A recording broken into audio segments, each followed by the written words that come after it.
नमस्कार। आजको सन्दर्भ कार्यक्रममा यहाँहरूलाई स्वागत छ। म चन्द्रवाणिया।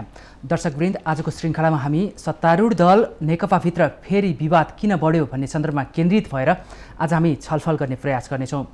विषय कर्णाली प्रदेशको विवाद रहेको छ र यो केन्द्रमा आएपछि केन्द्रीय स्तरबाट शीर्ष नेतृत्वबाटै यसलाई समाधान गर्ने भनेर पहल गरिरहँदा छलफल पश्चात आएको दुई अध्यक्षको प्रेस नोट फरक देखेको छ।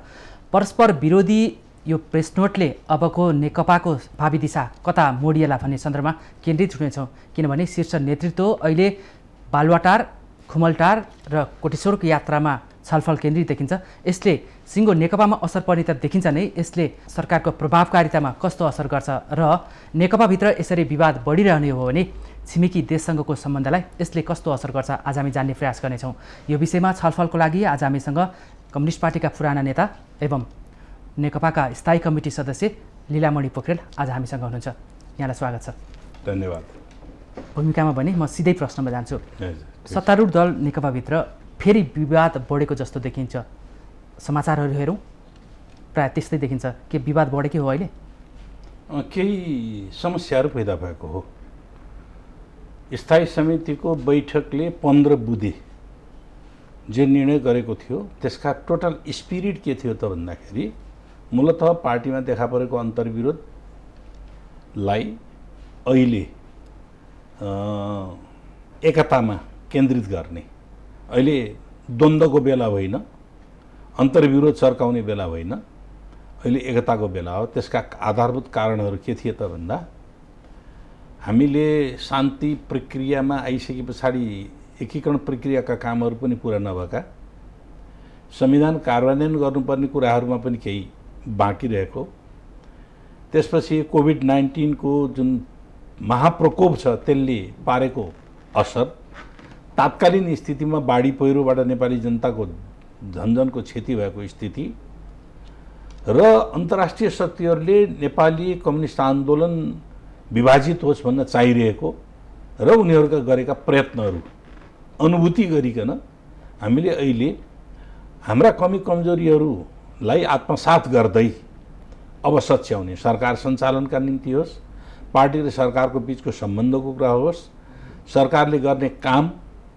र डेलिभरी दिने कुराका सम्बन्धमा भएका कमी कमजोरीहरूलाई महसुस गर्दै र कार्यविभाजन यी साङ्गठनिक काम कारबाहीहरूलाई पनि अगाडि बढाउनका निम्ति महाधिवेशनलाई लक्षित गरेर यही कार्तिकको 15 गतेदेखि केन्द्रीय समितिको बैठक पनि गर्ने, महाधिवेशन लक्षित कार्यक्रमहरू त्यो केन्द्रीय समितिको बैठकमा कार्ययोजनाहरू प्रस्तुत गर्ने र तात्कालिक स्थितिमा पार्टीको सङ्गठनात्मक काम र पार्टीका मूल जिम्मेवारी कमरेड प्रचण्डले, सरकारको कामको मूल जिम्मेवारी कमरेड केपीले र महत्त्वपूर्ण नीतिगत निर्णयहरू गर्नुपर्दाखेरि पार्टी र सरकारको बिचको समन्वय गरेर गर्ने र सरकार भनेको पार्टीको प्रतिनिधि संस्थाको रूपमा पार्टीका प्रतिनिधिहरू पनि जानुभएको र स्वयं अध्यक्ष पनि सरकारको नेतृत्व गरिरहेको स्थितिमा यसरी अहिलेलाई त्यो कुराहरू गर्ने र केही कुराहरू अलिकति कन्ट्रोभर्सी पनि थिए, जस्तो एमसीसीको बारेमा यहाँले जति भन्नुभएको छ नि त्यो सबै पुराना कुराहरू भन्नुभयो। विवादको नयाँ बिन्दु कुराहरू गर्दैछु, त्यस कारणले त्यो कुरालाई कार्यान्वयन गरेर जाने, त्यसले एउटा समझदारी विकास गर्छ र पार्टीलाई अगाडि बढाउँछ भन्ने कुराहरूको स्थायी समितिको 26 गते भाद्र 26 गतेको निष्कर्ष त्यही थियो। त्यसपछाडिका यता परिस्थितिमा त फेरबदल के भयो भन्दाखेरि बाढी प्रकोप अहिले सिद्धियो, परिस्थिति फेरिएको भन्ने त्यति हो। अरू कुराहरूको सन्दर्भमा र काम कारबाहीहरू जुन ढङ्गले जुन अपेक्षाबाट हामीले सोचेका थियौँ त्यो काम कारबाहीहरू हुन सकेका छैनन्। जस्तो असोज महिनाभित्रमा हामीले सङ्गठनात्मक काम कारबाहीहरू, एकीकरणका काम कारबाही सबै सिद्ध्याउने भनेका थियौँ। यहाँ मूल विषयमै प्रवेश गर्नु भएन कि जस्तो लाग्यो मलाई। विवादको मूल जड कर्णाली प्रदेश त तपाईँले यति बेर भन्दाखेरि कहीँ पनि जोड्नु भएन। होइन, मैले कर्णाली प्रदेश किन जोडिनँ भन्दाखेरि त्यो बिचबाट निस्किएको बाई प्रोडक्ट हो।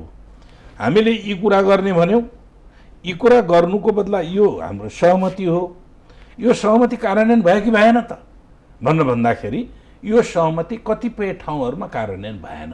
तर त्यो कुरा त जुन दुई कुरो अध्यक्षको तपाईँले- प्रेस नोटमा त कहाँ उल्लेख छ र यो त पछिल्ला अहिले हामी कर्णाली प्रदेशमा मैले जसरी त्यसैले त अविश्वासको मैले प्रस्ताव तपाईँसँग आयो, तपाईँलाई मैले के भनिराखेको छु भन्दाखेरि यो हाम्रो 15 बुँदे कार्ययोजना अन्तर्गत अगाडि बढ्नुपर्ने बेलामा केही समस्याहरू पैदा भए, जुन कर्णाली समस्या पैदा भयो, कर्णाली प्रदेशको समस्या पैदा भयो। अनि त्यस पश्चात अरू के समस्या पैदा भयो त भन्दाखेरि सहमतिको आधारबाट पोलिटिकल एपोइन्टमेन्ट जस्ता कुराहरू पनि त्यो पनि समस्याको रूपमा पैदा भयो। जस्तो मन्त्रीमण्डल निर्माणको कुरो भयो, जस्तो कूटनैतिक नियोगका व्यक्तिहरूको नियुक्तिका कुराहरू हो, त्यो के भने सहमतिभन्दा बाहिरको कुराहरू हो। अनि त्यसले गर्दाखेरि एउटा अविश्वासको वातावरण फेरि पैदा भयो। त्यसको रूप चाहिँ कर्णालीबाट देखियो। अब त्यहाँ गएर कर्णालीमा रिफ्लेक्सन भइदियो फेरि के कर्णालीमा आएर चाहिँ नि मुख्यमन्त्रीका विरुद्ध अविश्वासको प्रस्ताव प्रक्रियाको सुरुवात भयो, जबकि एउटै पार्टी आफैले निर्माण गरेको त्यो त आवश्यक पर्दाखेरि त हामीले त्यही 15 बुँदेभित्र हामीले के निर्णय गरेका छौँ भने आवश्यक प्रदेश सरकारको पनि हेरफेर गर्न सकिने, मन्त्रीमण्डलमा पनि हेरफेर गरिने यी कुरा त नीतिगत रूपमा त्यहाँ राखिएको थियो नि। हतार गर्नुपर्ने जरुरी थिएन नि। त्यहाँ अविश्वासको प्रस्ताव राखेर त्यसले के भइदियो भने अन्तर्विरोध सृजना गरिदियो। अब फेरि के भने त्यो प्रदेश फेरि यहाँनिर अन्डरस्ट्यान्डिङमा चाहिँ फरक भएको छ। प्रदेशहरू हामीले निर्माण गरेको सङ्घीयताको मोडेल अन्तर्गत प्रदेशहरू स्वायत्त छन्। यी फन्डामेन्टली उनीहरू राष्ट्रिय दृष्टिकोण, राष्ट्रिय स्वाधीनतासँग जोडिएका प्रश्न बाहेक अरू नीतिगत काम कारबाहीहरू गर्ने चारवटा कुराहरू मुख्य गर्न नपाउने हो। उनीहरू सेना राख्न नपाउने हो, अन्तर्राष्ट्रिय कूटनीतिक सम्बन्ध गर्न नपाउने हो, होइन, त्यसपछि सन्धि सम्झौता गर्न नपाउने हो, मुद्रा प्रकाशन निष्कासन गर्न नपाउने, यी सङ्घीयताभित्रका सङ्घहरूले गर्न नपाउने, के अरे प्रदेशहरूले गर्न नपाउने कामहरू हुन्। अरू शिक्षा, स्वास्थ्य, रोजगार, अनि तपाईँको विकास निर्माण र कन्स्टिट्युसनले निर्धारित गरेका यी फन्डामेन्टल राइट हुन् भनेर कन्स्टिट्युसनले निर्धारित गरेका कुराहरूलाई उनीहरूले भायोलेट गर्न सक्दैनन्। भनेपछि अविश्वासको प्रस्ताव त त्यो स्वाभाविक प्रक्रिया अन्तर्गत फन्डामेन्टल राइट भित्रै पर्यो प्रदेशको, होइन। अब त्यो निर्णय गर्ने अधिकार त्यो प्रदेशलाई छ, त्यसको निरूपण गर्ने अधिकार पनि उसैलाई छ। उसै केन्द्रले किन बोलायो? है हो, त्यहीँनिर हो समस्या चाहिँ नि, त्यहीँनिर समस्या। निर्णय गर्ने अधिकार छ, कुनै समस्याहरू सिर्जना भयो भने त्यसलाई निर्माण गर्ने, निरूपण गर्ने अधिकारहरू पनि छ। त्यस कारणले गर्दाखेरि अविश्वासको प्रस्तावको नाममा हस्ताक्षर भएको दर्ता भयो, दर्ता भइसक्यो, त्यसको अर्को दिन पछाडि केही साथीहरू चाहिँ नि त्यो चाहिँ नि के भन्दैन, हामी त्यसबाट फिर्ता भन्नु। त्यो अविश्वासको प्रस्ताव त आफैमा पनि फेल भइसकेको थियो। त्यसमा अहिले आइरहेको कुरा के हो त भने केन्द्र सरकारले फलानु मन्त्रीलाई, फलानु व्यक्तिलाई मन्त्री बना, फलानु व्यक्तिलाई मुख्यमन्त्री बना, फलानु चाहिँ प्रस्ताव राख, झिक आदि कुराहरू केन्द्र सरकारले त्यसमा हस्तक्षेप गर्न सक्दैन। त्यहाँ त्यस्तो हस्तक्षेप भएको देखियो। त्यसकारण अहिले जुन तपाईँले भन्नुभयो अविश्वासको प्रस्ताव दर्ता भएपछि कि दर्ता हुनुभन्दा अविश्वासको प्रस्तावको रूपमा होइन, अविश्वासको प्रस्ताव त संसदीय दलमा आएको, यी सरकारमा संसदमा प्रस्तुत भएको होइन। संसदीय दल नेतामा अविश्वासको प्रस्ताव आइसके पछाडि जुन पार्टीको दल नेता त्यहाँ बन्छ त्यही पार्टीले नेतृत्व गर्ने, सरकारको नेतृत्व गर्ने हुन्छ। अब त्यो दलमा दर्ता भइसक्यो, यी 18 जनाको सिग्नेचरमा दर्ता भयो। अब त्यो कसैले के गर्न सक्दछ भने त्यो चाहिँ नि म यसमा सहमत हुन्न भन्न सक्ने भयो नि त। आफूले पहिले सहमति जनायो, म सहमत हुन सक्ने भयो। किन भन्दाखेरि पछाडि गएर त्यो हस्ताक्षर के गरिन्छ त भन्दाखेरि संसदमा हस्ताक्षर रुजु गरिन्छ, यी प्रमाणीकरण गरिन्छ, हो कि होइन, मानेको हो कि होइन भनेर त्यहाँनिर गरिन्छ। अब त्यो बेला नै संसदीय दलको बैठकमा नै के भयो भने हस्ताक्षरकारीहरू पुगेन। त्यस कारणले त्यो त स्वतः पनि के भयो भन्दाखेरि त्यो प्रस्ताव भइसकेको थियो। अब यो प्रस्ताव यस्तो स्थितिमा रहिसकेपछि त्यसलाई तैँले यसो गर्न पाउँदैनस् भनेर चाहिँ केन्द्रले हस्तक्षेप गर्न मिल्दैन।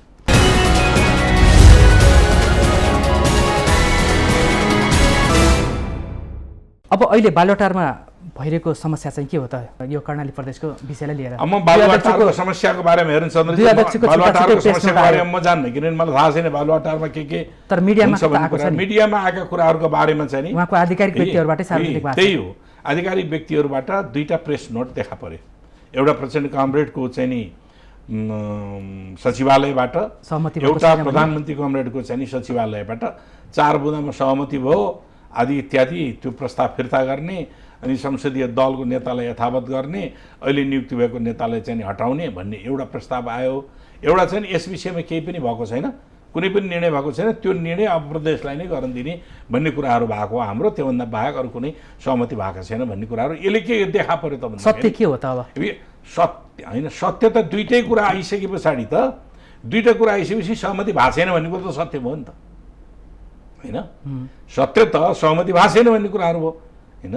त्यस कारणले अब अहिले के हो त भन्दाखेरि त्यो प्रक्रिया पनि अगाडि बढिसक्यो। सिग्नेचरीहरूले नै हामी सामेल छैनौँ, अब सम्म त्यसमा चाहिँ नि सहमत छैनौँ भनिसकेपछि त सिद्धियो त त्यो भनेपछि अब त्यो टुङ्गो प्रदेशबाटै लाग्छ, केन्द्रको हस्तक्षेप त्यो प्रदेशैबाट लाग्ने। हाम्रो कन्स्टिट्युसनले पनि त्यही भन्छ, हाम्रो संविधानले पनि त्यही भन्छ। हामी संविधानभन्दा बाहिर गएर सङ्घले प्रदेशमा यस प्रकारको हस्तक्षेप गर्न सक्दैन। त्यो कर्णाली प्रदेशको विषयलाई लिएर अहिले नेतृत्वबीच चाहिँ अलिकति ध्रुवीकरण या फरक समीकरण चाहिँ बढ्न लागेको भनेर समाचारमा प्रकाशित भइरहेको छ। नेतृत्वमा त्यस्तो समीकरणको सम्भावना देखिन्छ अहिले? अहिले त्यो समीकरणको कुराहरू होइन नि, त्यस सम्बन्धमा आफ्ना विचारहरू दिने कुराहरू हो। जस्तो हस्ताक्षर फिर्ता लिने 3 जना पनि त्यही नै देखिन्छ, केही 3 भन्दा केही त्यही भनेको नि। जस्तो अहिले त्यहाँ स्पष्टै देखिन्छ नि कतिपयमा प्रधानमन्त्री ओलीले 3 महिनापछि माधव नेपाललाई बोलाउनु भयो, वरिष्ठ नेतालाई।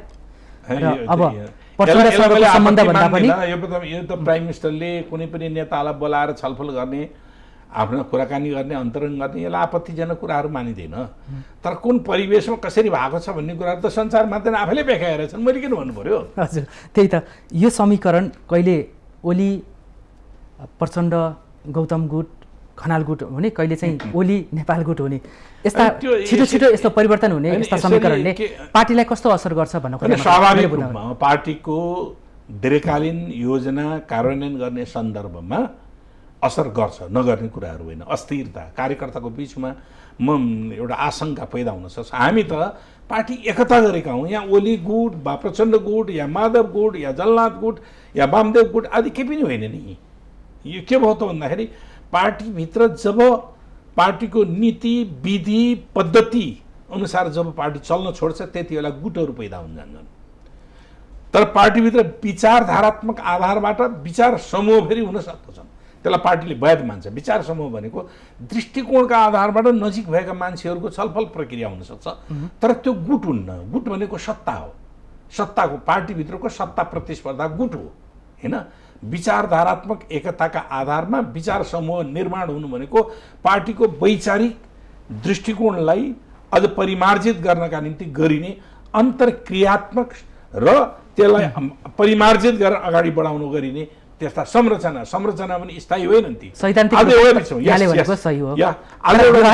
एउटा विचारमा तपाईँ र म मिल्न सक्दछौँ, अर्को दिन तपाईँ र म नमिल्ने विचार अर्को व्यक्तिसँग मिल्न सक्छ, त्यहाँनिर तपाईँसँग म सहमत नहुने हो। यस्तोलाई विचारधारात्मक रूपमा देखा पर्ने विचार समूह भनेर भनिन्छ। सत्ताको आकांक्षामा, सत्ताको लालचमा त्यो होइन, त्यो सत्ताको लालच होइन, त्यो पार्टीको विचार दृष्टिकोणलाई परिमार्जित गर्नका निम्ति सत्ताको लालचमा बन्ने हो के भन्दा पनि विचार गुटहरू।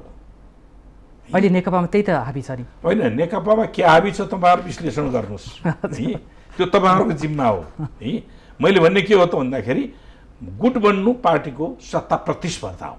त्यो सत्ता सरकारसँग पनि जोडिन सक्दछ, त्यो सत्ता पहिले पार्टीकै हुन्छ नि, पार्टीभित्र पनि त सत्ता हो नि है। पार्टी सत्ता र पार्टी सत्ताबाट माथि गयो भने सरकार सत्ता हुन जान्छ, राज्यको सत्तासँग जोडिन्छ। यो पार्टीभित्रको सत्ता समीकरण र त्यो सङ्घर्षले, यहाँको शब्दमै विचार सङ्घर्षले नै भनौँ होइन, यसले सिङ्गो पार्टीलाई त अस्थिर बनायो।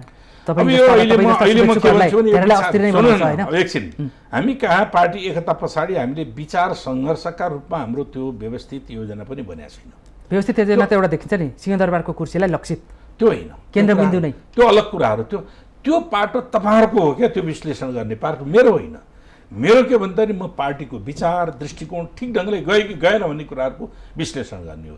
कहाँनिर चुक्यो त, केमा चुक्यो, शक्तिमा आसक्त भयो कि होइन, शक्तिको अभ्यास गर्ने, राज्य शक्तिमा अभ्यासमा आसक्त भयो कि, त्यसलाई मैले वैचारिक दृष्टिकोणबाट त्यसलाई कसरी परिभाषित गर्छु है। राज्य शक्तिमा जाने कुराहरूको सन्दर्भमा नि निष्ठाको राजनीतिमा हामीले लिएको पार्टीको नीति विधि विधान कार्यक्रम दृष्टिकोण घोषणापत्र यी सबै कुराहरूमा हामी कहाँ छौँ त भन्ने कुराहरूको मूल्याङ्कन गर्ने कुराहरू हो। त्यसमा हरेक नेताहरू कार्यकर्ताहरू अथवा आफ्नो तहमा जो छन् तिनीहरू कसरी चलिरहेका छन् त भन्ने कुराहरूको विश्लेषण, त्यसले पार्टीलाई कति फाइदा पुगेको छ कति नोक्सान भएको छ भन्ने कुराहरूको विश्लेषण गर्ने कुरा। त्यो विश्लेषण अब कुन पदका निम्ति को सत्ताको निम्ति छिनाझपटी गरेको छ र त्यसका निम्ति के भएको छ भन्ने कुरा मेरो विश्लेषण हो, त्यो तपाईँको विश्लेषण हो। पार्टीले घोषणापत्र जारी गरेर निर्वाचनमा गयो, त्यो अनुसार चाहिँ यो सरकार चल्यो कि चलेन भन्ने ढङ्गको वैचारिक विमर्श सैद्धान्तिक बहस त तपाईँको नेकपा पार्टीभित्र देखिँदैन नि? यहाँले एकदम तपाईँले फेरि गलत कुरा गर्नुभयो। किन गलत कुरा गर्नुभयो भने अस्तिको स्थायी समितिको बैठक जो 3 महिनासम्म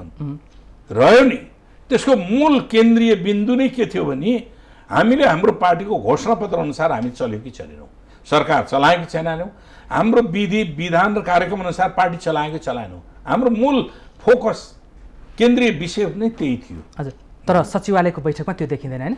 अब सचिवालयको बैठकमा पनि देखिन्छ देखिँदैन भन्ने कुराहरू होइन, के देखिन्छ त भने विचारका आधारबाट व्यवहारमा व्यक्त हुने कुराहरू।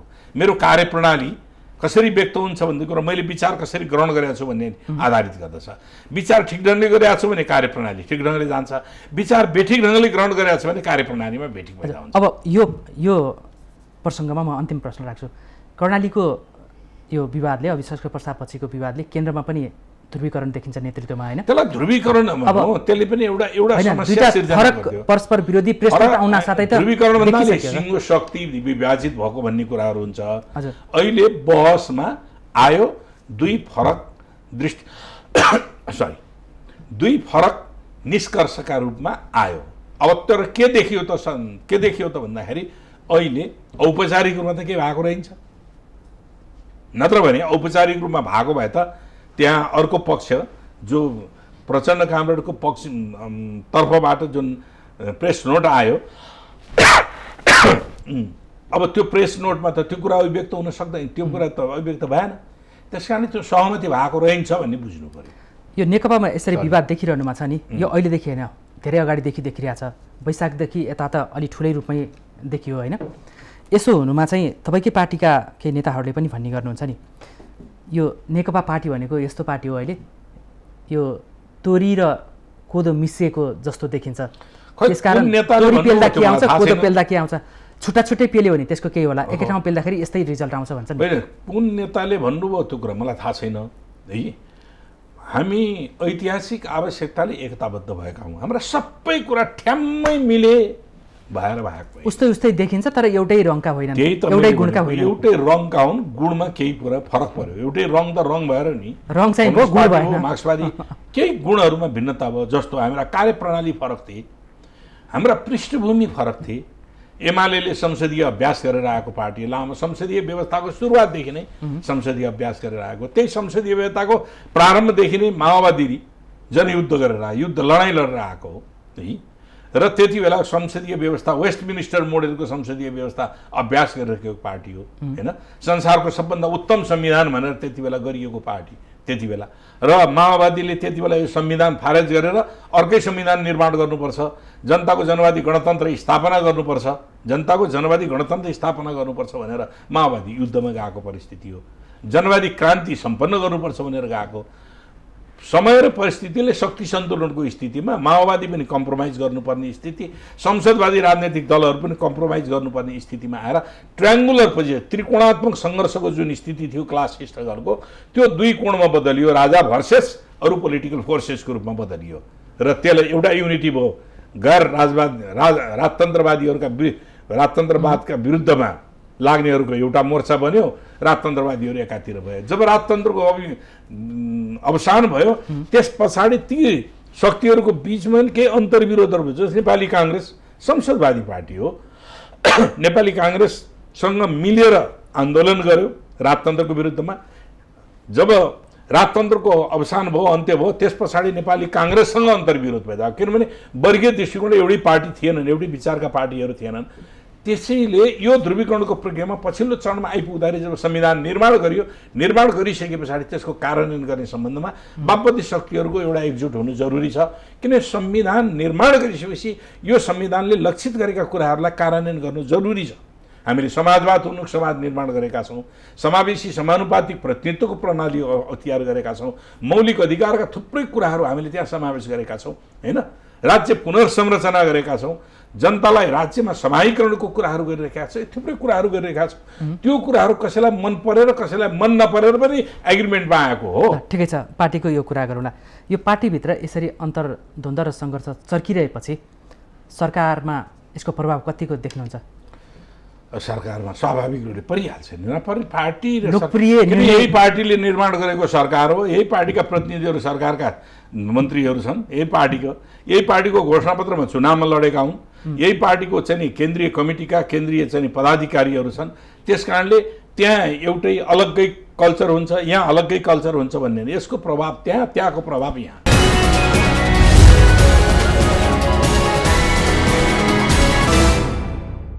यसको परेको प्रभावलाई एउटा उदाहरण लिउँ। सरकारले यो कोरोना सङ्क्रमितहरूको उपचार नगर्ने भनेर जुन निर्णय ल्याएको छ, स्वयं व्यक्तिले नै खर्च गर्नुपर्छ, खाएको बसेको उपचार खर्च सबै भनेर, यो नेकपाको सरकारले एकदमै लोकप्रिय र कर्णप्रिय निर्णय गरेको हो जनताको लागि। एकदम यो संविधानको विपरीत कुराहरू। मसँग मौलिक संविधान छ, मौलिक हकको दफा 35 स्वास्थ्य सम्बन्धी हक।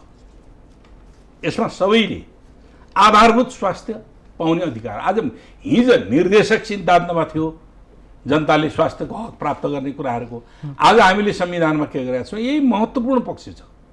घाँस बाँस कपास अथवा शिक्षा स्वास्थ्य रोजगारी जस्ता कुराहरू फन्डामेन्टल राइटमा छन्, जो यदि राज्यद्वारा प्राप्त भएन भने त्यसको निरूपणको निम्ति अदालतमा जान्छ। धारा 133 देखि 140 सम्मको यसले व्यवस्था गरेको छ त्यो निरूपण गर्नका निम्ति। मेरो हक कुण्ठित गर्यो राज्यले, प्रदान गरिदिएन भने राज्यले निर्देशन दिन्छ। भर्खर अस्ति मात्रै सर्वोच्च अदालतले जब सरकारले 1000 रुपियाँ लिएर गर्नु भन्न थालेर आदेश दियो, 2000 पहिले 2000 लिएर गर्नु भन्न थालिसके पछाडि सर्वोच्च अदालतमा कसैले त्यस सम्बन्धी आफ्नो चाहिँ नि उजुरी दियो। सर्वोच्च अदालतले नागरिकको फन्डामेन्टल राइट मौलिक हक भएको कारणले गर्दाखेरि निःशुल्क गर्नु भन्नु भन्यो। अहिले सरकारले पैसा लिएर गर्ने, अरूको गर्न सक्दैन, गरिब असहाय उनीहरूको मात्रै गर्छ। गरिब असहाय छुट्याउनु पर्यो नि त। अब त्यस कारणले यो म के भन्छु नि, यो कुरो चाहिँ नि सरकारको लोकप्रिय निर्णय होइन, हाम्रो घोषणापत्रको विपरीत कुराहरू। साम्यवादको नारा लगाउने, समाजवाद उन्मुख हो, त्यसको विरुद्धमा छ। समाजवाद उन्मुख सिद्धान्तको विरुद्धमा छ, मौलिक अधिकारको सिद्धान्तको विरुद्धमा छ, सर्वोच्च अदालतको निर्देशनको विरुद्धमा छ। हामीले यो कुराहरू गर्नु भनेको सरकारले साह्रै यसमा त मैले आफैलाई लज्जाबोध गरेको छु। ढुकुटी कमजोर हुँदै गएपछि नागरिकलाई त्यसमा सहभागी हुन सक्ला। ढुकुटी कमजोर हुनुको कारण के थियो?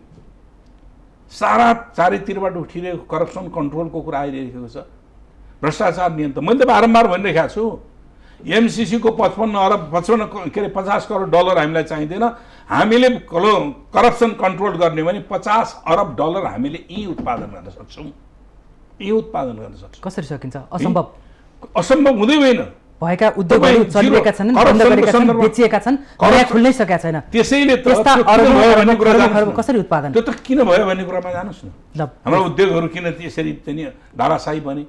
म एउटा इक्जाम्पल दिउँ तपाईँले। हाम्रो बजेट, हाम्रो नीति कार्यक्रमले के भन्यो? यसै वर्षको म उदाहरण दिन्छु। यसै वर्षको नीति कार्यक्रमले के भन्यो?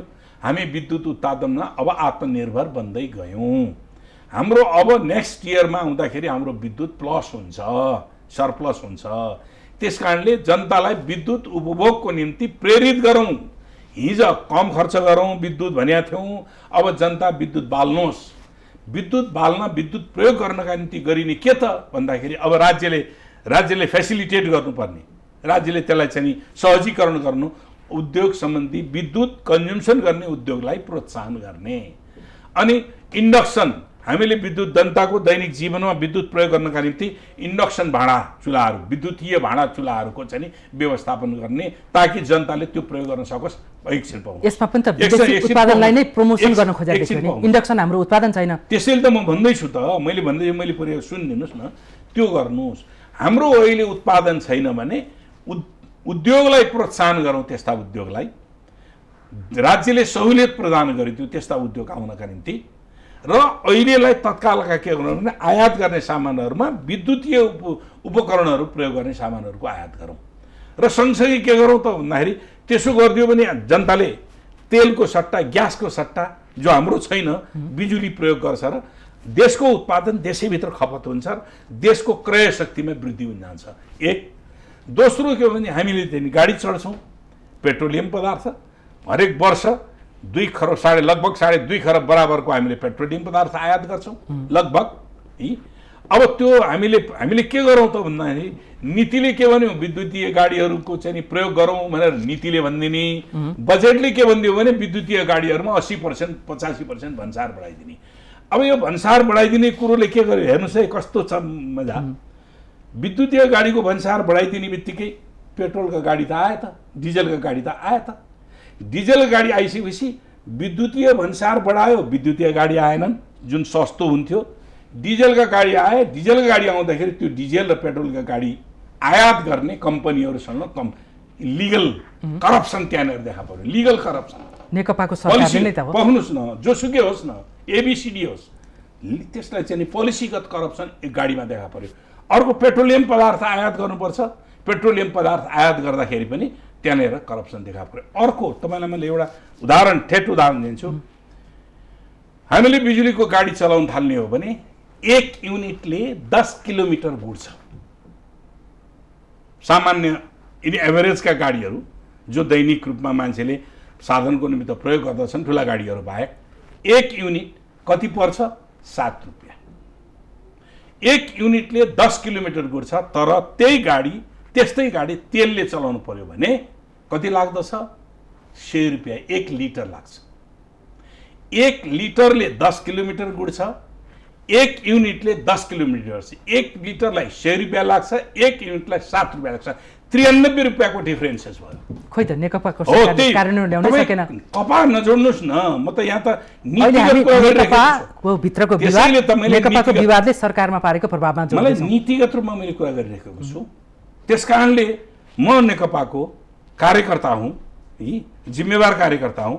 मेरो पार्टीका नेताहरूले गल्ती गरे भने गल्ती गरे भन्न मैले पाउनुपर्छ र मैले भन्छु।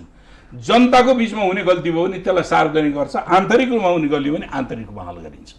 त्यसकारणले यो नीति र आफैले निर्माण गरेको नीतिको एगेन्स्टमा हामीले घोषणापत्रको त ठाडै विरुद्धमा गइहाल्यो। त्यसकारणले मैले यो इक्जाम्पलकै रूपमा मैले सरकार ठाउँ ठाउँमा पाइलामा चुक्दैछ भन्ने कुरा भयो। एकदम सही हो। ठिक छ। जस्तो अहिले चुक्यो, अहिले के चुक्यो स्वास्थ्य क्षेत्रमा चुक्यो। संसारको कुनै पनि सरकारले भन्दैन तिमीहरूलाई बाँच्नु छ भने आफैले पैसा खर्च गरेर बाँच्छ भनेर सरकारले भन्दैन। हाम्रो सरकारले भन्ने मौलिक हकमै छ नि सर्वजनीय रोगको उपचार सरकारले राज्यले बिहोर्नेछ भनेर त्यो भनिसकेको छ। मौलिकतको मैले भने नि 35ले चाहिँ नि हक सुरक्षित गरिदिएको छ। अब तपाईँको निरूपणको निम्ति 133 140 सम्मको त्यो चाहिँ उसले पाएन भनेपछि त्यसको निरूपण गर्ने संवैधानिक व्यवस्था छ। यो कोही मान्छे पनि कोर्टमा गयो, अस्ति भर्खर कोर्टले निर्देशन दिएको छ निःशुल्क उपचार गर, निःशुल्क जाँच गर भनेर कोर्टले निर्देशन दिएको छ। अब अहिले जाँच पनि आफै खर्च गर अनि वर्गीकरण कसरी गर्ने? तपाईँ गरिब हो कि धनी हो? तपाईँ कोट लाउनु भएको छ, तपाईँ टाई लाउनु भयो, तपाईँ गरिब हो टाई लाएर कोट लाएर गरिब धनी भइहाल्छ, छुट्टिन्छ। युरोपमा जाने हो भने मजदुरहरूले कार चढेर हिँड्छन्, अमेरिकामा जाने भने मजदुरहरूले कार चढेर हिँड्छन्। मजदुर मालिकले के गर्छन् अरू होला। तर नेपालको आर्थिक स्थितिका हिसाबले पर क्यापिटा इन्कम कति भएपछि यो गरिबीको रेखामुनि हुन्छ त्यो मापन छ कि छैन? अहिले हामीसँग तथ्याङ्क छ कि छैन? यो मापन यो सरकारले गरोस्, पार्टीले गरोस्, हामी कामना गर्छौँ। र अहिले नेकपाभित्रको विवाद र सरकारमा पारेको प्रभाव र यसले गरेको निर्णयको बारेमा हामीले छोटो समीक्षा गर्ने प्रयास गऱ्यौँ। अब यसपछि हामी अर्को विषयमा जान्छौँ। अब यो नेकपाभित्रको बढ्दो विवादले सरकारमा त प्रभाव पारिहाल्यो नै, छिमेकी देशसँगको सम्बन्धमा कस्तो असर गर्ने देख्नुहुन्छ यहाँ? अब यो छिमेकीसँगको सम्बन्धमा पनि असर किन गर्छ भने कन्सिस्टेन्सी, निरन्तरता भन्ने हुन्छ नि। हजुर, विचारको निरन्तरता, नेसनल युनिटीको प्रश्न र प्रभावकारी राजनैतिक शक्ति, यो तीनटा कुरा खलबलिएको देखिन पुग्दछ। देशभित्रै उनीहरूको एकता छैन भनेर त्यहाँ फुट हाल्नको निम्ति अरू प्रयत्न हुन्छ। त्यही त अहिले भारतीय चलखेल बढेको भनेर पछिल्लोमा समाचारहरूमा देख्न पाइन्छ। अब चलखेल बढेको मात्रै होइन कि अब चाहिँ नि अहिले भर्खरै भारतीय सेनाका प्रमुख आउँदै हुनुहुन्छ भन्ने सुनेको छु। सञ्चार माध्यमले थाहा पाएको मैले। हजुर। अनि भारतीय सेनाका प्रमुख त आउँदै हुनुहुन्छ नै, सँगसँगै महारथीको उपाधि लिनको लागि रका प्रमुख महारथी मात्रै लिनुहुन्छ कि के लिनुहुन्छ त्यो त मलाई थाहा छैन है, त्यो सार्वजनिक सूचना भएको हो। जुन व्यक्तिले नेपालले आफ्नो भूभागलाई मेरो सार्वभौमिकताभित्रको भूभाग हो भनेर नेपालको संसदले नक्सा पास गर्यो, नेपालले संविधान संशोधन गरेर हाम्रो चाहिँ नि अनुसूची के अरे उसमा निशान छापमा पनि त्यो कुराहरू गर्यो, त्यति बेला त्यही व्यक्ति हो जसले विदेशीले उक्साएर नेपालले यो काम गर्यो भनेर छ। तपाईँ पत्रकार, तपाईँलाई म सोध्छु, तपाईँले त्यो महारथीलाई क्वेसन सोध्न सक्नुहुन्छ कि सक्नुहुन्न? तपाईँले यो भनेको कुरामा तपाईँको भनाइ के हो भनेर सोध्न जाने कि नजाने? तपाईँले त यसो भन्नुभएको थियो। अनि त्यही मुलुकको कालापानी क्षेत्र लिम्बुवा धुरा सहितको सार्वभौमिकतालाई स्वीकार गरेर आउनुभएको हो कि त्योभन्दा कटेको भूभागको स्वीकार गरेर आउनुभएको थियो? तपाईँ सोध्नु जानु पर्यो। म त यो देशको सार्वभौमिकताको निम्ति माने हिजो हाम्रा गल्ती कमजोरीहरूले गर्दाखेरि सुगोली सन्धिले गर्दाखेरि हामीले गुमायो भूभाग, तर सुगोली सन्धि पछाडिको भूभाग जुन सन्धि सम्झौताहरूबाट हामीले प्राप्त गरेका छौँ त्यो भूभाग त मेरो देशको सार्वभौम अङ्ग हो। म त त्यो कुराहरूको निम्ति आज लडिरहेको छु र म तपाईँलाई भन्छु योभन्दा पार्लियामेन्टमा पहिलोचोटि 2049 सालमा पार्लियामेन्टमा पहिलोचोटि कालापानी क्षेत्रमा भारतीय सेना स्थित बसेको छ, त्यसलाई हटाउनु पर्दछ भनेर चाहिँ उठाएको मान्छे र 27 वर्षदेखि लगातार भारतीय सेना कुटियाङ्दी पारिजा भनेर नारा लगाएर बसेको मान्छे। त्यसपछि कम्युनिस्टका धेरै सरकार बने त बने के हेरेर बसे भन्ने पनि आउँछ। अनि किन बसे? सायद कुनै कुराहरूको म्याच्युरिटी नपुगेको रहेछ भन्नु पर्यो। आज हामी त्यो स्थितिमा पुग्यौँ र हामीले त्यो कुरा गर्न सक्षम भयौँ। त्यो अहिलेको सरकारको नेतृत्वमा भयो। त्यो कुराहरू मैले सराहना गर्दछु। हाम्रो सार्वभौमिकताको हामीले क्लेम गरेका छौँ। हामीले क्लेम गरेर मात्रै पुग्दैन, अब क्लेम गर्नु ठुलो कुरो हो। क्लेम किन गर्यो भनेर क्वेसन उठाउँछन् नि, क्लेम गर्नु आफैमा ठुलो कुरो हो। क्लेम गरिसके पछाडि अब त्यसलाई कुटनीतिक तवरले भारतसँग युद्ध गरेर आफ्नो भूभाग लिने यो हामीले सोचेका होइनौँ। हामीसँग ऐतिहासिक तथ्य छन्, हामीसँग जियोग्राफिकल फ्याक्टहरू छन्, तथ्यहरू छन्, हामीसँग कुनै पनि किसिमका तथ्यहरू छन्। त्यो तथ्यको आधारबाट भारतले के गर्नु पर्यो भन्दाखेरि त्यो भूभागबाट आफ्ना सेना फिर्ता गर्नुपर्छ। यसलाई हामीले अन्तर्राष्ट्रियकरण, यो हामीले जब सार्वजनिक गर्ने बित्तिकै त्यो अन्तर्राष्ट्रिय समुदायको निम्ति जानकारीमा आयो नि त। अन्तर्राष्ट्रिय समुदायमा पनि लबिङ गर्न सक्नु पर्यो। हामीले हाम्रो भूभाग हो त्यो भनेर लबिङ गर्न सक्नु पर्यो र हामीले भन्छ नि अन्तर्राष्ट्रिय यहाँबाट भएन, द्विपक्षीय सहमतिमा भएन भने अन्तर्राष्ट्रिय अदालतमा जान्छ। अन्तर्राष्ट्रिय अदालतमा जाने फेरि प्रक्रिया राज्य बाहेक अर्को गएर मिल्दैन।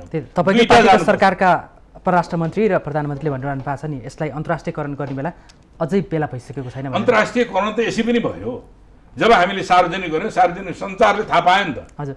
अनि कसैले सोध्यो, कुनै विदेशी नियोगले सोध्यो तपाईँहरूको कुरो के हो, यो जमिन सम्बन्धी कुरो के हो भने होइन यो हाम्रो दुई देशको मामलामा मात्रै भन्छौँ हामीले।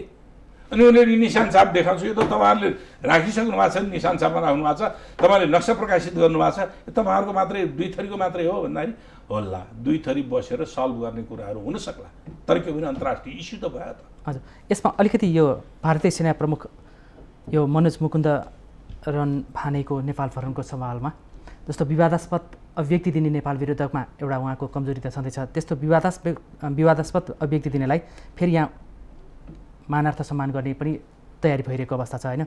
उहाँ आउनुमा चाहिँ त्यही एउटा उपाधिको लागि मात्रै हुनसक्छ या भित्र लुकेका केही? मैले एउटा कुरा पनि सुनेको छु, समथिङ 1947 को प्याक्ट, 1947 प्याक्ट गोर्खा सोल्डर्स रिडन्डेन्ट भनेर यो काम छैन भनेर त भनियो। यो हिजो प्याक्ट नभइकन गोर्खा सोल्डर्सहरू त्यहाँ बसिरहेका छन्। नेपालमा गोर्खा सैनिक भनेर भर्ना हुन्छ नि, नेपाल र भारतको बिचको सन्धि नभइकन उनीहरू बसेका छन्। ब्रिटिससँग भएको सन्धि छ, त्यो ब्रिटिस सन्धिको लेगासीको रूपमा, विरासतको रूपमा अहिले पनि भारतीय गोर्खा सैनिकहरू छन्। योमा पनि सम्झौता हुँदैछ अरे भन्ने सुनेको छु रे है। यो के हो तपाईँहरू सबै दल? तपाईँहरूले नेताहरूले सुनिसकेपछि त सत्यता हामी खोजिरहेछौँ। म त हिजो बेलुका सत्तारूढ दलकै पुराना कम्युनिस्ट नेता हिजो बेलुका मात्रै मैले यो समाचार प्राप्त गरेको छु, यो हुँदैछ भन्ने कुरा। यो त अलि नयाँ सूचना नै हो। त्यसैले त मैले यो हुँदैछ भन्ने कुराहरू सुने, यो हो कि होइन त्यो त सरकारले प्रश्न उठिसकेपछि सरकारले अथवा सम्बन्धित निकायले जवाब दिनुपर्छ यो हो कि होइन। त्यो सम्झौता भयो भने के हुन्छ? म त के भन्छु नि, हामीले के भाडाका सिपाही जन्माउने देश बनाउने हो? अब म त भने संसारमा कुनै पनि नेपाली नागरिकले अर्को देशको अर्को मुलुकको सेनामा भर्ना हुन्छ भने नेपाल राज्यको स्वीकृति हुनुपर्दछ। नेपाल राज्यको स्वीकृति बिना अरू मुलुकको सार्वभौमताको निम्ति लडाइँ लड्ने हक हुँदैन भन्छु। हामीले सुनेको त नेपाल भारत बीच सीमा विवादले चिसेको सम्बन्धलाई केही सुमधुर बनाउने दूतको रूपमा उहाँ आउँदै हुनुहुन्छ भनेपछि त अर्को एउटा झन् रणनीति होइन। यो त्यही त मैले यसको निम्ति भेरिफिकेसन बाँकी छ, मैले आज उठाइहालेँ। यो हो कि होइन भन्ने कुराहरूको क्वेसन सार्वजनिक माध्यमबाट म गएँ, सार्वजनिक रूपमा गएँ, यो हो कि होइन। किनभने 1947 को प्याक्टमा गोर्खा सोल्जर्सहरू जो ब्रिटिस के अरे बेलायतसँग मात्रैका सम्झौता भएका छन्, अरूसँग त भएको छैन नि गोर्खा सैनिकको बारेमा। त्यस कारणले त्यो कुराहरू नेपाली सिटिजन सार्वभौम अधिकारको प्रयोग गर्ने नागरिकहरू अर्को देशको सार्वभौमताको रक्षाका निम्ति भोलि नेपाल र भारतको बिचमा लडाइँ पर्यो भने तिनीहरूले कसको पक्षमा लड्ने हुन्? चीन र भारतको बिचमा लडाइँ पर्यो भने ती गोर्खा सैनिकहरू कसको पक्षमा? चीनसँगको हाम्रो मित्रतापूर्ण सम्बन्ध, हामी त युद्ध लड्ने खोजे होइन। भारत र नेपालको बिचमा पर्दाखेरि एउटा कुराहरू नपर्ला, चीन र नेपालको बिचमा नपर्ला, चीन र भारतको बिचमा पर्यो भने परिसकेको छ। त्यति बेला ती नेपाली सेनाहरूले अर्कोको देशको हितको पक्षमा जो नेपालको मित्र राष्ट्र हो त्यसको विरुद्धमा लड्न मिल्छ कि मिल्दैन? हो, यस्ता कतिपय मुद्दाहरू छन्। मैले के भन्छु भने यस्ता त्रुटिहरू गरिनु हुँदैन भन्छु। भनेपछि समग्रमा हुन लागेको भ्रमण नै यो नेपालको अहितमा हुने नै देखिन्छ। मैले अहित हितका कुराहरू भन्ने भन्दा पनि यी समस्याहरू अगाडि आइसके। पहिलो कुरो, भारतीय सेना प्रमुख जसले नेपालको सार्वभौमिकताको दाबी गर्दाखेरि विदेशीले उचालेर गरेको त्यो भूभाग त हाम्रै हो भनेका छन् भने उनले यो कुरा जवाब दिनु, यो कुराको जवाब दिनुपर्छ। यो कुराको जवाब नदिएर उनले होइन त्यो भूमि त भारतकै हो भने नेपाल सरकारले उनको स्वागत गर्नुपर्ने, उनलाई सम्मानित गर्नुपर्ने कुनै पनि औचित्यता छैन। यसमा तपाईँको ठोस स्पष्ट आएको छ होइन, दृष्टिकोण आयो। अर्को कुरा चाहिँ भारतीय चलखेल अहिले बढिरहेको भन्ने सन्दर्भमा रका प्रमुख सामन्त कुमार काठमाडौँ किन आयो होला? यो त मैले भन्न सक्दैन। यो हल्ला मात्रै हो या साँच्चैकै मलाई थाहा छैन, यो विषयमा मलाई थाहा छैन। मैले अहिले सुने, तपाईँले भनेर सुने आयो भन्ने कुरा। आएर चाहिँ उनलाई के अरे उनलाई रिसिभ गर्नका निम्ति पनि उच्च पदस्थ अधिकारीहरू पनि पुगे भन्ने कुराहरू तपाईँले भनेर सुने। अब यो सायद सेना प्रमुखको चाहिँ आगमनलाई व्यवस्थित गर्न रहले खेल्ने भूमिका खेल्न आएका हुन् कि होइन। अब र भनेको गुप्त ढङ्गले चाहिँ नि काम कारबाही गर्ने अन्तर्राष्ट्रिय स्तरमा निर्माण गरिएको जासुसी संस्था हो भारतको। यी अन्तर्राष्ट्रिय स्तरमा गतिविधि निगरानी गर्नका निम्ति गरेको जासुसी संस्था हो। अब नेपाल र भारतका बिचमा के कुरा गर्नको निम्ति आएका हुन् त्यो कुरा मैले भन्न सक्दैन। बरु तपाईँले मलाई जानकारी दिनुहोस्, जनतालाई पनि भन्नुहोस् किन आएका रहेछन्। नेकपाभित्रको अहिले फुटको चरण बढिरहेको अवस्था छ र असन्तुष्टि बढिरहेछ, त्यसमा अझ थप मलजल गर्नको लागि पनि त त्यो भूमिकामा आएको हुन सक्ला नि, सेनाको भ्रमणलाई लिएर मात्रै भन्दा पनि। जे पनि हुन सक्ला, किनभने जे पनि हुन सक्ला, जे पनि नहुन पनि सक्ला। अध्यक्ष द्वय नेतृत्वलाई सचेत गराउनु, अरूले सचेत गराउने हो। नेपालको राजनीति गर्ने नेपालका नेतालाई विदेशी चाहिँ के अरे गुप्तचर निकायले चाहिँ सचेत गराउने हो, नेपाली जनताले सचेत गराउनु। तपाईँहरूले चाहिँ आफ्नो नेतृत्वलाई, सरकारलाई भनेको? हामीले त गर्नुपर्छ। हामीले किनभने हाम्रो पार्टीलाई गर्छौँ, हाम्रो नेतृत्वमा बनेको, हाम्रो पार्टीको नेतृत्वमा बनेको सरकारलाई पनि हामीले सचेत गर्छौँ। हजुर, जुन कुराहरू मैले अहिले भने यदि यस्तो प्रकारको सम्झौता हुन्छ भन्ने हो भने त्यो बेठिक छ।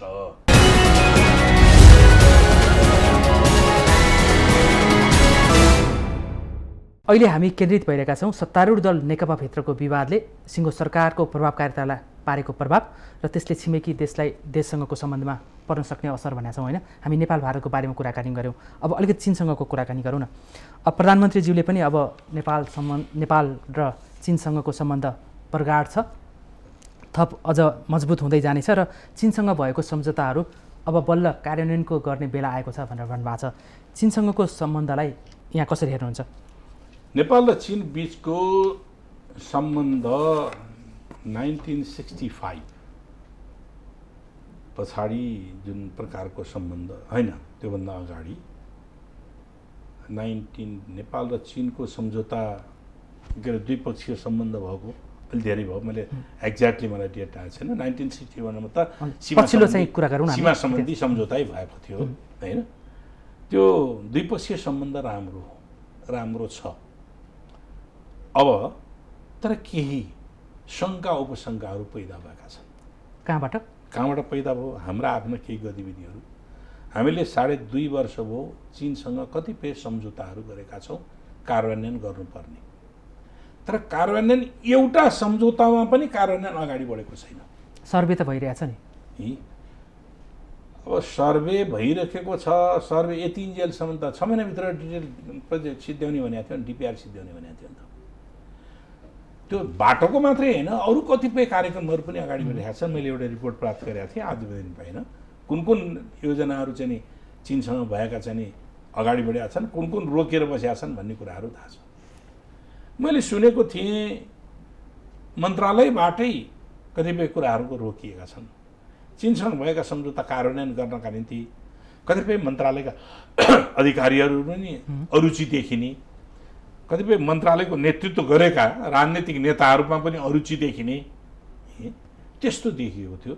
र अझ पछिल्लो चरणमा भन्ने हो भने नेपाल र चीनको बिचको द्विपक्षीय जुन सम्बन्ध छ त्यो सम्बन्धलाई दरार पैदा गर्ने खालका गतिविधिहरू छन्, जुन एमसिसी एग्रिमेन्ट हो। यो किनभने अहिले पछिल्लो फेरि भइरहेछ होइन, त्यो त भइरहेकै छ नि। अहिले भर्खर पनि एमसिसीलाई अलि धेरै ब्रोड उसमा चाहिँ नि स्कोपमा हेर्न सकिन्छ। एउटा कुरा आइपिएस भन्ने इन्डो पेसिफिक स्ट्राटेजी भन्ने छ, त्यो हामीले एमसिसी इन्डो पेसिफिक स्ट्राटेजीको अङ्ग हो भनेर हामीले भनेका थियो। हाम्रो भनाइ होइन, त्यो अमेरिकनहरूको भनाइ हो, अमेरिकी दस्तावेजको भनाइ हो, मेरो भनाइ पनि होइन। यो यसैको मातहतबाट सञ्चालन हुने हो। त्यो खास गरी एसिया पेसिफिक क्षेत्रमा सुरक्षा, अमेरिकी सुरक्षा रणनीतिलाई आधारित गरेर हामीले हरेक कोअपरेसनहरू अमेरिकी सुरक्षा रणनीतिलाई आधारित गरेर गर्छौँ, जसमध्ये एमसिसी मिलेनियम च्यालेन्ज कर्पोरेसनबाट गरिने सहायता पनि हो भनेर उनीहरूले भने। आइपिएससँग हामीले के अरे बिआरआई हामीले एग्रिमेन्ट गरेका छौँ, हामीले हस्ताक्षर 3 चोटि हस्ताक्षर गरेका छौँ। बिआरआई अन्तर्गतका प्रोजेक्टहरू एउटा पनि अगाडि बढेका छन्। मैले त्यही भन्दै छु नि, बिआरआई अन्तर्गतका प्रोजेक्टहरू एउटा पनि अगाडि बढेका छैनन् भन्ने कुराहरू देखिएको छ।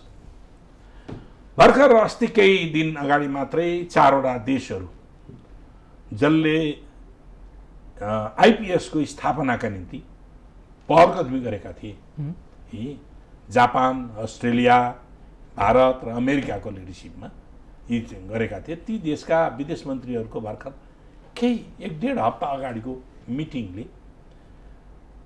बिआरआईको प्रभाव बढेर गयो, त्यसलाई चेकअप गर्नका निम्ति जुनसुकै पहल कदमीहरू पनि एसियन मुलुकहरूमा, साउथ इस्ट एसियाका कन्ट्रीहरूमा पहल कदमी सुरु गर्ने, अनि त्यसको पहल कदमी अगाडि बढेको भनेको सुनेको थिएँ। त्यो जापानमा भएको बैठक होइन? जापानमा भएको बैठकको सुनिए। हामीले जे कुराहरू हिजो भनेका थियौँ त्यही कुराहरू भइरहेका छ कि आइपिएस यस रणनीति अन्तर्गत आएको हो। र कतिपयले भने आइपिएस यो चाहिँ नि सम्झौतामा एमसिसीमा सम्झौता कुनै उल्लेखै छैन, कहाँबाट हुन्छ भन्नु भनेको थिएँ। हामीले त्यो रिलेसन हेर्ने, यो त 2017मा आएको हो आइपिएस भनेको, एमसिसी भनेको 2004मा आएको हो हेर्ने।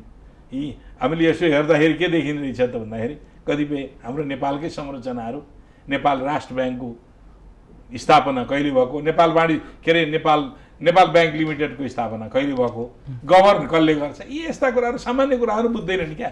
सामान्य कुराहरू नेपाल र चीन बिचको सम्बन्ध जुन सुमधुर त्यसलाई किन भन्दाखेरि त्यो हाम्रो बिचको सम्बन्धको प्रश्न हामीले चीनसँग वा छिमेकी मुलुकहरूसँग तिनीहरूको विरुद्धमा कुनै पनि प्रकारको गतिविधि नगर्ने हाम्रो चाहिँ कमिटमेन्ट छ, हाम्रो भूमि प्रयोग गर्न नदिने कमिटमेन्ट छ। जब हामी सुरक्षा रणनीतिमा हामी नेपाल त्यसमा प्रवेश गऱ्यौँ भने हामी त्यो एलायन्समा सामेल भयौँ, जो अमेरिकी सुरक्षा रणनीतिमा सैन्य तथा गैर सैन्य गतिविधि गर्नका निम्ति। नेपालमा कम्युनिस्टको सरकार भएको बेलामा त्यो सम्बन्ध टुटाउने प्रयास यो कम्युनिस्ट सरकार भन्ने नजोडिराख्नुहोस् न। अहिले अब नेकपाको सरकारसँग त्यति भन्दा के फरक पर्यो? जेसुकै होस् त्यो नै गलत हो भनेर त मैले भनिरहेको छु, म आफै भनिरहेको छु त। कम्युनिस्टको सरकार होस् कि काङ्ग्रेसको सरकार होस्, है एग्रिमेन्ट गरेको एमसिसी एग्रिमेन्ट त काङ्ग्रेसले गरे हो, कम्युनिस्टको सरकारले गरेको होइन। अब फेरि अर्को कुरा के हो भने मैले अहिले सुन्दैछु एमसिसी तपाईँले ल्याउनु होला सायद म यहीँनिर जोडिहाल्छु। हामी समयको अन्तिमै छौँ, यही नै भनिदिनु होला। एमसिसी बारेमा पनि के हो भने यो अहिले एउटा तर्क आएको छ के सरकार भनेको उत्तराधिकार अविच्छिन्न उत्तराधिकार संस्था हो, अघिल्लो सरकारले गरेका निर्णयहरूलाई कार्यान्वयन गर्नुपर्छ यही भनिन्छ होइन त। यो त सत्य नै हो नि। सत्य हो होइन त, तर कस्तो सत्य हो त? सापेक्षित सत्य हो, यो निरपेक्ष सत्य होइन। किनभने म तपाईँलाई किनभने भन्छु भने यो अघिल्लो सरकार नेपाली काङ्ग्रेसको नेतृत्वमा बनेको सरकार थियो, योभन्दा अगाडिको सरकार हो। त्योभन्दा पछाडि इलेक्सन भयो होइन त, त्यो सरकार पछाडि त इलेक्सन भयो नि। इलेक्सनको बेलामा इलेक्सनमा जाने एमपीहरू उम्मेदवारहरूले हामीलाई एमसिसी पास गर्नु छ, जनमत हामीलाई भोट देऊ भनेर मागे कसैले? हामीले पार्लियामेन्ट बन्यो, पार्लियामेन्टले संरचनाले के गर्नु, हामीले त एमसिसी पास गर्नु छ है, हाम्रो नेतृत्वमा सरकार बन्न दियो भनेर माग गर्यो। त्यो कुनै सरकारले पनि भनेको छैन। बस त्यो भन्यो, कुनै पार्टीले भनेको उत्तराधिकार संस्था, सरकार उत्तराधिकार भएको हुनाले यो पास गर्नुपर्ने छ भन्यो। पार्लियामेन्ट बाउन्ड हुँदैन कुनै पनि सार्वभौम अधिकारको प्रयोग गर्ने थलो कुनै पनि कुराहरूमा त्यो बाउन्ड अथवा त्यो परिधिभित्र बाँधिएर आएको हुँदैन। सरकार पनि त्यसको निम्ति बाध्य छैन। अहिले नयाँ सरकार, नयाँ पोलिसी, नयाँ पार्लियामेन्ट छ, हिजोका सबै कुराहरूलाई फलो गर्ने भने राणा शासन किन फलो नगर्ने? भनेपछि एमसिसी पास गर्नु हुँदैन भन्ने अडानमा तपाईँ मेरो त एकदम दृढ मात्रै होइन, अझ बढ्ता यसले जति नेपाललाई नोक्सान पुर्याउँदैछ, हामी नराम्रोसँग भाँसिँदैछौँ। यी दलदलमा फसेपछि खुट्टा निकाल्न खोज्दाखेरि अझ झन्झन फसिन्छ, त्यो स्थितिमा फस्दैछौँ। हजुर, समय सकिएको सङ्केत आइसकेको छ। महत्त्वपूर्ण समय र विचारको लागि यहाँलाई धन्यवाद। हस्, धन्यवाद। आदरणीय दर्शकवृन्द, आजको श्रृङ्खलामा हामीले सत्तारूढ दल नेकपाभित्र विवाद झन्झन किन बढ्दैछ र यो विवादले सरकार र छिमेकी देशसँगको सम्बन्धलाई कस्तो असर गर्छ भन्ने सन्दर्भमा केन्द्रित भएर हामीले सत्तारूढ दल नेकपाका स्थायी कमिटी सदस्य लीलामणि पोखरेलसँग जान्ने र बुझ्ने प्रयास गऱ्यौँ। यिनै संवादको साथ आजको श्रृङ्खलाबाट म चन्द्रबानिया बिदा हुन्छु। सत्य, तथ्य र निष्पक्ष समाचारको लागि माउन्टेन टेलिभिजन हेर्दै रहनुहोला। नमस्कार।